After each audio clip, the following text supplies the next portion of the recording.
বয়স ভেদে সঠিক ক্যালোরি গ্রহণ করছে কিনা এই বিষয়টি নিয়ে অনেকেরই সঠিক আইডিয়া থাকে না।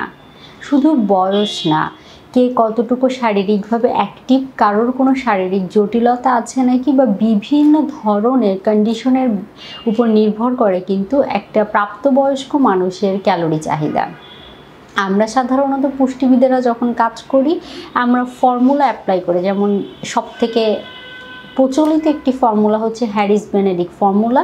এই ফর্মুলার মাধ্যমে সবার প্রথমেই কোনো একজন ব্যক্তির বিএমআর বা বেসাল মেটাবলিক রেট বের করে নেওয়া হয়। তার পরবর্তী সময়ে সে কতটুকু শারীরিকভাবে কাজ করে থাকেন, সে কি একেবারে শুয়ে বসে থাকেন না দিনে দেখা যায় একটু হাঁটা চলাফেরা করেন, কতটুকু হাঁটা চলাফেরা করেন, সে কি অ্যাথলেটস বা কোনো ধরনের এক্সট্রা ফিজিক্যাল অ্যাক্টিভিটিস করেন নাকি, এই বিষয়গুলোর উপর নির্ভর করে কিছু পয়েন্ট থাকে। সেই পয়েন্টগুলো দিয়ে কোনো একটা ব্যক্তির বিএমআরকে যদি আমরা গুণ করে ফেলে দিই তাহলে সহজেই একটা নির্দিষ্ট প্রাপ্তবয়স্ক ব্যক্তির কতটুকু ক্যালোরি চাহিদা হওয়া উচিত, যদি কোনো শারীরিক জটিলতা না থাকে তাহলে সেই ফর্মুলার মাধ্যমে বের করে ফেলা সম্ভব। কিন্তু স্বাভাবিকভাবে আমরা কিভাবে যাচাই করব? কারণ এই সায়েন্টিফিক্যালি যে প্রসিডিউরটা বললাম এর পাশাপাশি আরও অনেকগুলো বিষয় থাকে। তার কোনো শারীরিক জটিলতা আছে নাকি, তিনি কোনো মেডিকেশনে আছেন নাকি, বা আদার্স ফিজিক্যাল কমপ্লিকেশনগুলো কিন্তু এর সাথে একইভাবে সমান্তরালভাবে আসলে চিন্তা করে তারপরেই ক্যালোরি চাহিদা নির্ধারণ করা হয়ে থাকে।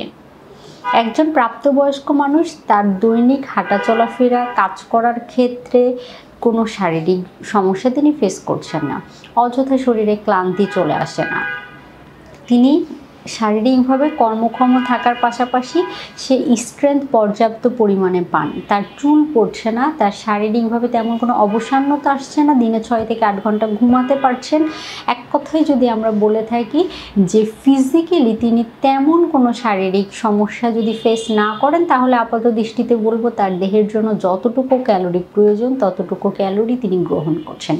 কিন্তু সঠিক বা পর্যাপ্ত ক্যালোরি গ্রহণ করলেই যে শারীরিক জটিলতা ভেতরে থাকবে না, এই ধারণাটি ভুল। সঠিক ক্যালোরি গ্রহণ করার পাশাপাশি যদি একটি হেলদি ডায়েটারি গাইডলাইন কেউ মেনে না চলেন তাহলে কিন্তু দেখা যাবে তার বিভিন্ন পুষ্টিগত ঘাটতি, যেমন ভিটামিন মিনারেলসের ডেফিসিয়েন্সিও তৈরি হতে পারে বা বিভিন্ন ইন্টারনাল অসুখ থেকে যেতে পারে।